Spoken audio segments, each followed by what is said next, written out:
আমি বাবলি আবার চলে এসেছি ফুড ডায়েরি চ্যানেল থেকে। আজকে আমার এক ঝটফট রেসিপি কাতলা মাছের ভাপা। আমি কয়েক পিস কাতলা মাছের পেটি নুন হলুদ মাখিয়ে নিয়েছি।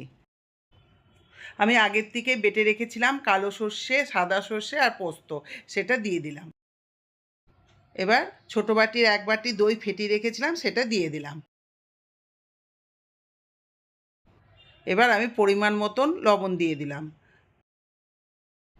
এবার আন্দাজ মতন আমি হলুদ দিয়ে দিলাম। রং আসার জন্য কিছুটা পরিমাণ কাশ্মীরি লঙ্কা গুঁড়ো দিয়ে দিলাম, আর 4-5টা কাঁচা লঙ্কা চিড়ে দিয়ে দিলাম। এবার কিছুটা পরিমাণ সর্ষের তেল দিয়ে দিলাম। তারপরে আমি সব কিছু দিয়ে ভালো করে মাছটা মাখিয়ে নেব। এবার গ্যাসের উনুনে চাপিয়ে দিলাম আর একটা ঢাকনা দিয়ে ভালো করে ঢেকে দিলাম। দেখুন বন্ধুরা, আমার তৈরি হয়ে গেছে কাতলা মাছের ভাপা। এবার আমি ধনেপাতা উপরে সাজিয়ে পরিবেশন করব। আপনাদের যদি রান্নাটা ভালো লেগে থাকে একটা ফলো, লাইক এবং শেয়ার করবেন।